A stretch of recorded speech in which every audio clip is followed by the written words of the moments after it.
Hello and welcome to Chaotic Insights, where I break down the TV show Chaotic, and today we'll be talking about episode 18 from season 2, Mr. E. So grab a snack, start your laundry, and we'll dive right in with the episode summary. Hearing takes Kaz to scan a Marillion, but Hearing gets stung by Milaene's attack and becomes mind-controlled. Meanwhile, a player named Evan with the screen name Mr. E keeps staring down Tom and asking to battle his Maxor. Tom gives in just so Evan will leave him alone. In the battle, Mr. E plays with an underworld deck and Milaene. His creatures are behaving oddly with new abilities and attacks. Kaz puts together that Mr. E's team is all of the creatures that he saw with Milaene in Param, so they are not underworlders, they are acting as Marillions. This motivates him to go back to save Hearing from Milaene because he feels responsible for putting Hearing in danger, and yet he fails to recover Hearing and has to pour out for his own safety. Tom loses his battle and presses Mr. E on why he was so insistent on battling Maxor. Mr. E reveals that he made a deal with Milaene to scan him and all of his minions in exchange for battling creatures at Chaotic. And in return, Milaene draws on Evan's memories to learn more about their strategy and how they play as creatures. Analysis: this is a big episode because we get to see a Marillion opponent in battle in the Drome, and we get to see Kaz discover the Marillion's plan. Right? So first, Mr. E is using a standard Marillion setup with brainwashed creatures, and that comes as a direct adaptation of the brainwashed gameplay mechanic in the chaotic game, right? Certain creature cards have brainwashed text that allows them to be on a team with Marillions and have separate abilities from their typical ones. So this explains why Evan's underworld creatures are acting different. It's because they're following the rules of the cards, and that's corporate synergy. They are introducing you to the concept in the TV show that if you ever play the game with the cards, you have an understanding of the gameplay. And they don't explicitly describe the brainwashed mechanic, but they're showing it. In a show don't tell fashion. The show isn't being a instruction manual, it's not a how to play the game, but it's familiarizing you with the concepts of these are like the minions, these are the brainwashed creatures of Milaene. And so they have new abilities, and so they feel more powerful, it's cool, it's different, it's new. It's a direct adaptation of what's going on with the cards. And then the other piece of this episode is Kaz uncovers Milaene's plan. And they point out that Milaene is the creature who flooded the lava pond, and now he's controlling creatures to build a dam in the underworld. And Kaz, it's kind of like a side comment, I kind of missed it at first, but he says, if they keep at this rate, the whole underworld will be underwater. Kaz bingo. Kaz, exactly, that is exactly right. The water-based Marillion creatures are trying to flood the underworld, and they do so by starting with the lava pond. They're flooding the lava pond, and they open the doors of the deep mines, and when the doors of the deep mine open, right, a bunch of water comes out, and it's maintaining that water level around waist height, and now they're going for the whole underworld. And therefore, that's their plan, right?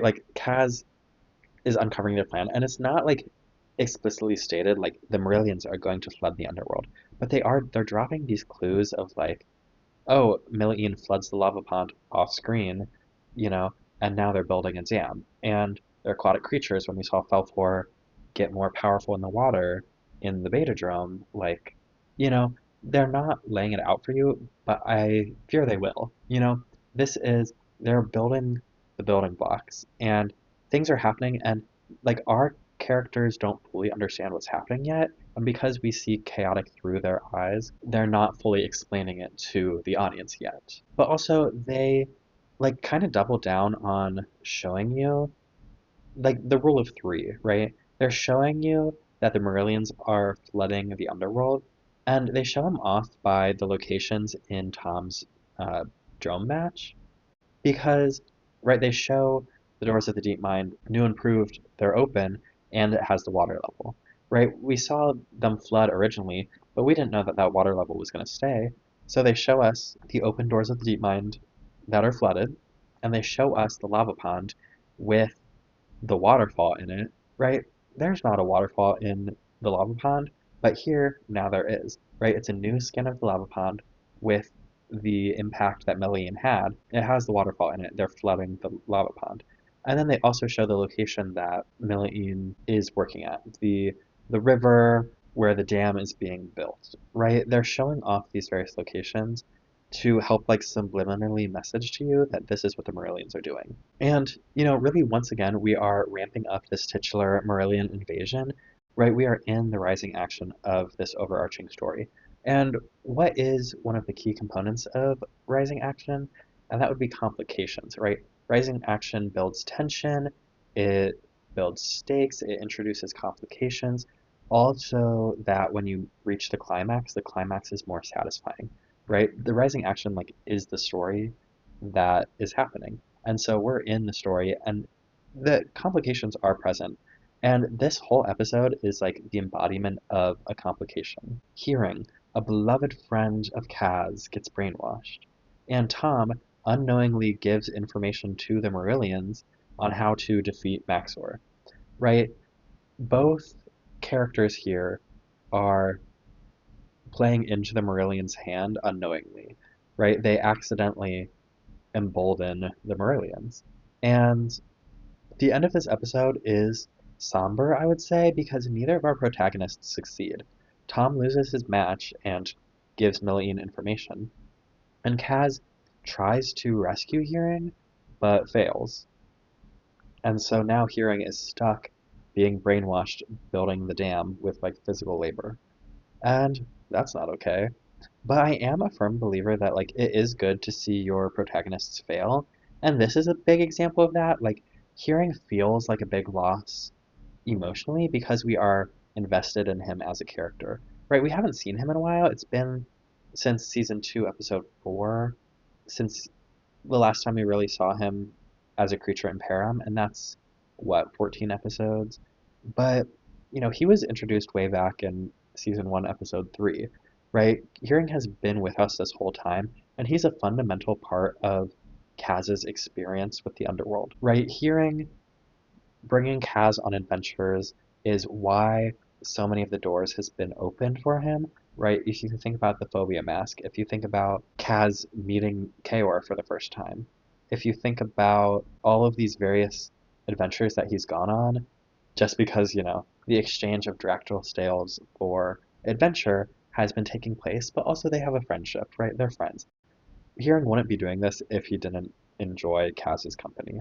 And so losing him to the Marillions feels like a loss, not just for the characters, but for the audience. And he is one of the few reoccurring Param creatures that we see. And, like, frankly, losing him to the war, losing him to the Marillions, only adds to what is developing to be a problem with the Marillions, right?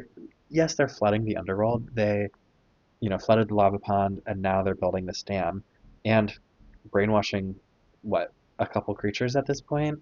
And so that is a problem, but at this point, the scale at which they are working is not so large that it's like an issue for everybody else. It's not an issue for all of Param because they're kind of foot in the door of like, it's just a little thing here, it's just a little thing here, and then they're going to ramp up.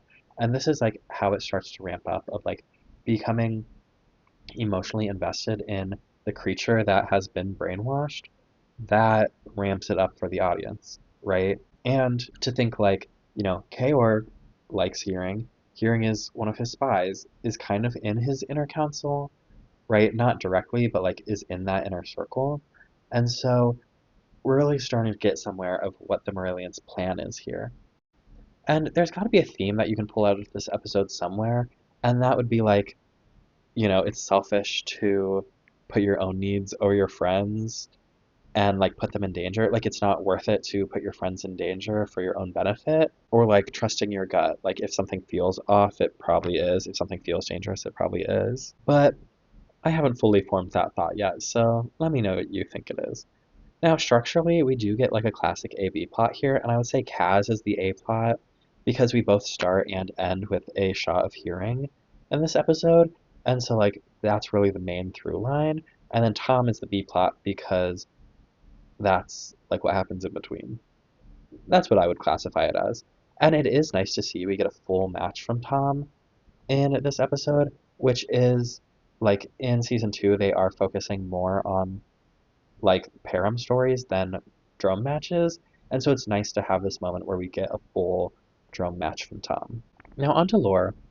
The big thing of this episode is mind control, right? We established that Melaine can mind control multiple creatures at once, up to at least 6, right? We know he has Ulu, Ragetrod, Gambrior, Kraid, Asadab, Hearing, and we've also known that he's been seen with Kaibon in the lava pond, but 2 episodes ago. So that's 1, 2, 3, 4, 5, 6 at once, and it could be up to 7.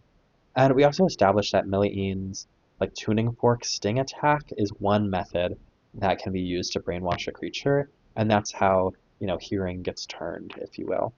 But hearing does snap out of it and then go directly back into it. And so like it is like being brainwashed isn't the end all be all. Like we've seen Kaor snap out of it and we've seen hearing snap out of it. And so it's not like definitive brainwashing. There is the ability to have a creature snap out of it on their own. And like for hearing, that was Danger. Danger had him snap out of it. But he went right back into it without the tuning fork sting attack. So is also the implication that like Melaine doesn't need to do that. There's more than one way for a Marillion to brainwash a creature. And now they also imply that there's 2 ways to like break the brainwashing, and that's distance and if you defeat Melaine. And so in the Drome, that's like the only way to get the creatures back to normal is if you defeat Melaine. And so it seems like that Drome tactic would work in Param as well, right? If you defeat Melaine, the creatures would no longer be mind controlled. But then also distance, it implies that distance, you could go out of range. And we didn't see either of those work in this episode, like in Param. We didn't see any creatures being successfully recovered from mind control, but it is 2 strategies to note of like they're establishing these are possible ways to do it. And here's the thing, we also learned that Marillion mind control works on humans, or like their mind tactics works on humans, because Mr. E says that Melaine draws on his memories when he returns to Param. And I think that's to say that like brainwashing loses its effect when you port back to Chaotic, but Mr. E is not willing to risk the consequences of if he returns to Param and runs into a Marillion without completing his mission, right? He's scared of those consequences because Marillions have been established to be so dangerous and powerful. Is it worth it? He struck a deal. He probably struck the deal of his safety for these creatures and filling out whatever tasks Melaine wants him to do. And so whether, sourcing memories is part of the brain control or not, who's to say, right? But there is access there, right? Their abilities work on humans as well as creatures. And so I don't think like Mr. E is not brainwashed in this episode because he is at Chaotic and not in Param, but the motivation for him to fulfill these requirements of him is established pretty well with his deal with Melaine. Now, on to fun facts and other notes. On the menu today, we have a burger, but there is a moment in this episode where Kaz uses a Flux Bobble, and I wonder if that comes back right now. Flux Bobble is in Marillion possession, and I can't think of anything off the top of my head, but I do want to like jot that down of like if Marillions with Flux Bobble comes back. Like that seems dangerous to me. And so I wonder if anything comes of that. I also wrote down Mr. E's name, like, okay, Scooby-Doo Mystery Incorporated. And you'll appreciate that if you've seen that show. But like Mr. E sounds like mystery, and so in Scooby-Doo, they solve mysteries. Um, and that's kind of fun. Now, I did catch 2 discrepancies in this episode, and the first one is for Tom's match, it looks like they walk into the Imthordrome for the battle, but when they walk out, they're in front of the Betadrome. And I guess that's possible if, right, they had their battle in the Imthordrome, and then they like, as they were walking out, the camera frame was just like, if Imthor is here and the Betadrome is here, and if they walk out and then the camera's shooting that way instead, I guess that could make sense. But the conversation revealing that Melaine struck a deal with Mr. E is in front of the Betadrome, which it just feels a little bit off. And so whether there is like a locational discrepancy or whether they just walked and made the background confusing for no reason. That's a discrepancy nonetheless. Now, the second discrepancy I found was Falcor. So, Falcor was also a discrepancy in the newbie episode. And so I don't know if the writers of like the From the Deep episodes are different from the writers of these episodes, and if they didn't like fully communicate what happened with Falfor before these scripts were finalized. But Peyton says, I saw Falfor do crazy stuff like that, but I'm still not sure what kind of creature that crazy thing is, or something like that. And that's in response to seeing the brainwashed creatures on Mr. E's team. And frankly, Peyton, like, you do know what Falfor is, because you were in the room when he said, I am a Marillion, the jaw-dropping phrase, right? Like, please. And I think it's fine for them to say that they haven't seen someone battle with a Marillion before, because even though they've used Falfor in the Drome, like both Sarah and Kaz, and they did a 3v1, so all four of them have like battled a Marillion in the Beta Drome, they haven't seen other players play as a Marillion. So like, please don't pretend that it didn't happen because you were literally there. You battled a Marillion. You heard Falfor say he was a Marillion. And so you don't know what Falfor is. You know he's a Marillion. Like, please. And so that discrepancy with Falfor could maybe be justified if, like, Falfor messed with their minds too. But there's no evidence of that. And, like, the From the Deep episodes were obviously canon because now the doors of the Deep Mines are open, and that's how that happened. And I don't know. What I think is weird is that like now twice they've either forgotten about Falcor or have like been unsure about him, and like that was a big plot point, like big plot point for the viewers, and so I think it's fun and interesting that they're using Milaine as in this way of like being the primary Marillion that we're seeing, and that's fun and cool. But Falcor was also right there. Like you have a scan. Not Peyton specifically, but your friends do. So that's the discontinuity that I have found. Now, onto my final thoughts. My final thoughts of this episode are I really like this episode. The vibes of this episode and like the mood specifically are definitely off-putting. Like it's a little bit of a downer and it feels so important for the overarching story, like in terms of the personal consequences of turning over hearing to the Marillions. Like that's chilling. And it's definitely an entertaining episode and it's well constructed and I had a good time. So, let me know what you think about this episode and I'll see you next time. Thanks for watching. Bye.